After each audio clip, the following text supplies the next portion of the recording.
Well, just when we thought that artificial intelligence is the next big thing, just when we thought that we need something huge to organize the vast data for AI, we realized that organizing data is not just about storing them in computers, but building an infrastructure that could hold the data and sort it. Let me tell you that for now, this infrastructure has to operate in low to very cold temperatures. However, we came across someone who has dedicated her life to this study and has been working towards a mission.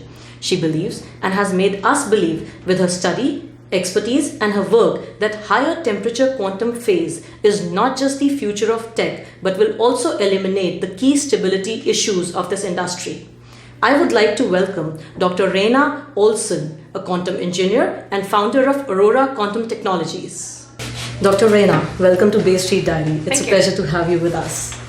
By far, you're the most exciting startup of this era, and I say this because I've gone through the details of your study, your work, and the expected results. I mean, it could change the world for a lot of industries like artificial intelligence, finance, logistics, healthcare, and security. I would love to share your life and work with our audience. Thank you. Yeah, quantum is a very exciting area. Yeah, definitely. Okay, so Dr. Raina, what is your background? You are a quantum engineer, a totally new field of engineering. Tell us more about it and what it means. Well, new areas of engineering are created whenever new discoveries from science are used to create fundamentally new technologies. And then engineers have to learn that new field. So I call myself a quantum engineer because I actually have an extensive background, and training and experience in both engineering and physics. So I started my career as an engineer, and I got 3 degrees in computer and electrical engineering. And I really loved engineering. In particular, I liked to learn about computers and how they have all these different specialized parts that all do different things and then work together in this seamless way to make something that you don't even understand how complicated it is.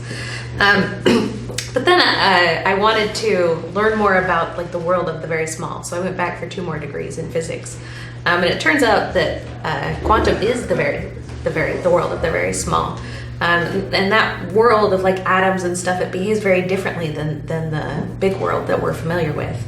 And actually, quantum is so strange and non-intuitive that my first semester I kind of felt out of my depth and was thought maybe I made a mistake, but then I really fell in love with quantum, and I wrote my first paper in physics on explaining electrical conduction and the quantum mechanics of it in a way that my engineering brain could wrap my mind around. So, most people probably think of scientists and engineers as very different, or, very similar. Right. But actually, scientists and engineers, they think in different ways and they do very different things.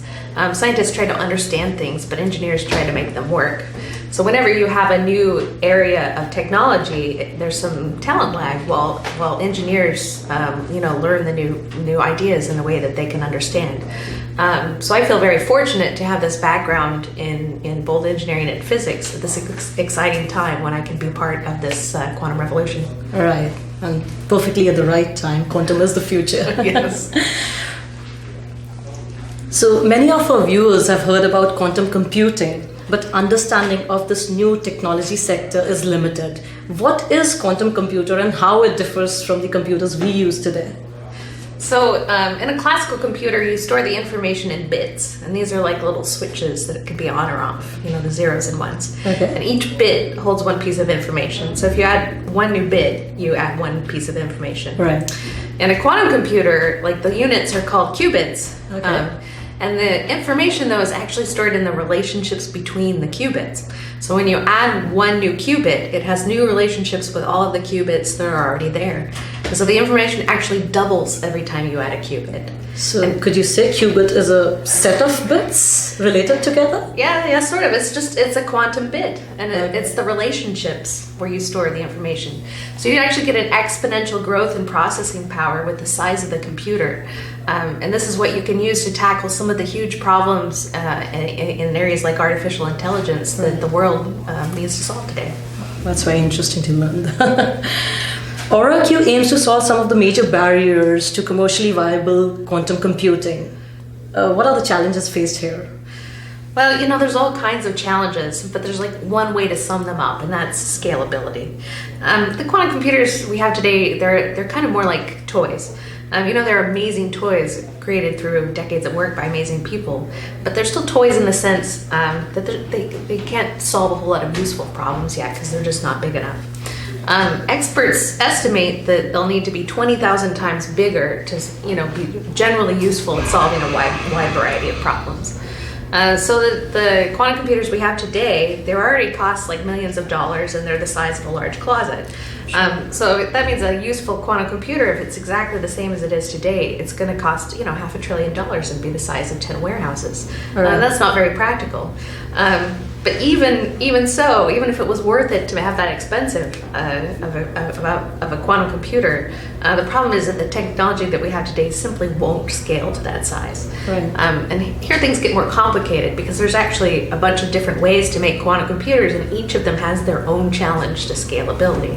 So for instance, about half of the companies today are making their quantum computers out of superconducting electrical circuits. Mm-hmm. These are like electrical circuits just like classical computers, except they're superconducting, and so they have to be kept in these dilution refrigerators that keep everything at a temperature 100 times colder than the deepest reaches of outer space. Oh my God. So that's very challenging, and that's why these are so expensive. And you'd actually need 1,000 of these fridges to make a quantum computer big enough to be broadly useful. And nobody knows yet how to make quantum processors in different fridges talk to each other. Yeah. So people don't know how to scale this particular technology up to that size. And all of the other technologies, they have their own problems. Wow, that's hard to believe, but really valuable information. Also, I'm wondering, major tech players are working to solve these problems. What can Aurora Q do what other players cannot? Well, every tech startup faces a challenge in coming up with a way to beat a big company. The way to do it is to have a powerful approach and the vision that solves an open problem in the field, and then create the intellectual property to back it up. Our unique approach is integration. There's about a dozen different ways to make a quantum computer. Each architecture makes the qubits out of very different physical stuff. So you can make the qubits out of light, or out of electrical circuits, or out of atoms. Right now, all of the other companies in this space are arguing over what is the best way to make a quantum computer. And our answer is all of them. Each approach has different strengths and different weaknesses. By integrating them, we'll use the best of each approach to overcome the challenges to scalability and build a quantum computer that will dominate the industry for decades to come. Okay. Now, we're certainly not the first people to have this idea. It's been floating around in the academic literature for a long time. But we're the first company to really commit to it, and build our vision around it, and develop the core IP that will be needed to make it work. And I don't think it's likely that other companies will be shifting their strategy, like this anytime soon. Mm-hmm. And by that time, we'll have built up a good moat of intellectual property to protect our approach. Right. So the reason we're so different is because we're led by a quantum engineer. The other companies have a lot of engineers working for them, of course, but their like overall vision and the approach they're taking to the quantum computer has been designed by a scientist. And that matters because scientists and engineers are actually very different. Scientists are trained to understand things, which usually means that they go very carefully step by step, and they only add things when they understand each step that came before. Engineers are trained to make things useful, which usually means making them complicated, often too complicated to understand, but just complicated enough to work. I really believe that it will be an engineer and not a scientist who designs the first truly practical, scalable quantum computer. But do you mean to say that a quantum engineer is dependent on the scientist's invention and then make their information useful? Well, everybody builds on decades of work that came before, right? So certainly quantum engineers will be using everything that scientists learned. But once you have engineers that are trained to actually understand quantum at its core, they will be able to come up with the new designs themselves. Okay. And I'm already to that point. I already understand quantum, so. All right. I'm sure a lot of people would have asked you this, but why Canada when US also has a huge tech scope? What brought you to Canada to build your company here? Well, there's more funding and there's more variety in the U.S., but there's also more competition. And culturally, I think there's a very different attitude around tech companies. I think investors in the U.S. like to concentrate most of the funding, in the hands of a few golden boys that have that startup, move fast and break things attitude. Mm-hmm. And I think that's great for sort of software startups where the technology is very well established. But for a new field like quantum, where you need a lot of innovations over many decades, you need a company with a long-term vision that can play that out and really dominate the field. And we can always go to the U.S. For funding and for customers, sure. But we'll come back home to Canada, and we made that home here for two reasons. Firstly, Canada actually has a big quantum industry already, mm-hmm. and that includes some of the quantum companies that have been around the longest, like D-Wave and 1Qubit. And then there's also a lot of quantum startups popping up all over the place, especially in the Waterloo area where we've made our home. And all these companies would not have existed if there weren't access to resources that they need, like talent and funding. The second reason is that quantum up until now, it's just emerging from the academic sector, which has been very small and very international, to become an industry. In the upcoming years, talent is going to be the most important and scarce resource in quantum. Mm-hmm. And, not only does Canada have some really good training programs for quantum, but it's also, much more friendly than the U.S. for immigration. Okay. So why is quantum computing so important today and in times to come? What is that one industry that would benefit hugely from this, according to you? Well, so there's no one single industry. Quantum is a revolution. So, just like classical computing before, it's going to totally revolutionize every sector of the information technology. Right. However, like the industries that will see the first benefits of quantum computing in the near term are, I think, industries that produce and use chemicals and materials. Mm-hmm. And these include a wide range of industries like, pharmaceuticals, solar cells, food production, all sorts of things. And the reason why quantum is so important to these industries is because chemicals and materials, they are quantum. Like they're atoms and collections of atoms, and they behave in the way that they do because of quantum mechanics. All of those atoms in that chemical are all connected to each other, and they behave as if they're all sharing information, which is the same structure as a quantum computer.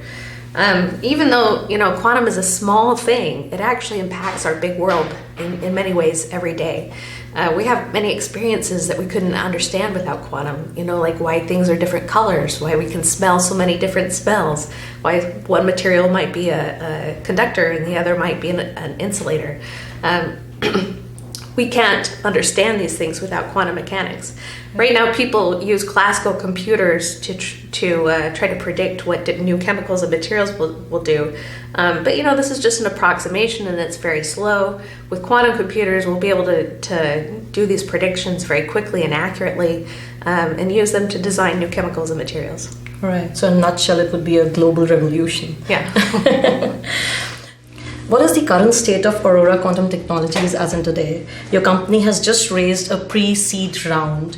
What are the next benchmarks for Aurora Q, and what should investors be expecting to see from your company? Well, so far we have investment from Y Combinator, Spectrum 28, DCVC, Bloomberg, and Meta Ventures. But we are still talking to investors in preparation for our next round. It's really important to us that we find investors aligned with our values and long-term vision, and it takes time to build these relationships. So right now we're hard at work on the technology. My co-founder Reza is working with our CSO Ibrahim Karimi towards our first experimental milestone, which is a demonstration of a quantum simulator. A quantum simulator is sort of like a special purpose quantum computer that's custom built to solve particular problems. In this instance, we're working on chemistry and materials design, producing a product that could be used by industries like pharma to design better drugs. Eventually, we'll use this technology to build special purpose components for a general purpose quantum computer. In the meantime, I'm working on the design of a quantum link between optical and microwave systems.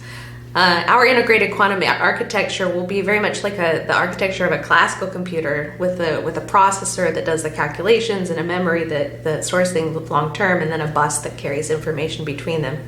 Except in the quantum case, it will be more complicated because those different systems will actually be made out of different physical stuff. Right. The processor will be made out of electrical circuits, the memory will be made out of atoms, and then we'll have an optical link between them. So this optical microwave link is important for making the bus talk to the processor. And it's a key piece of our IP that we need to go forward. So both of these things are the milestones that we're working towards for our next round. Right. It sounds so complicated though.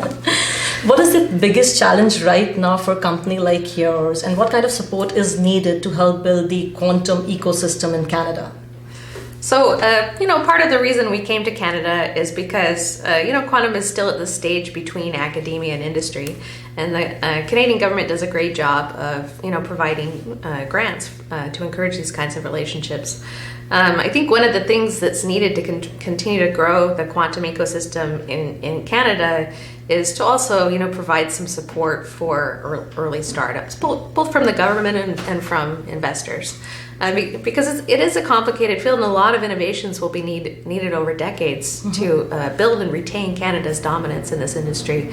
And that requires a lot of different people working on different projects.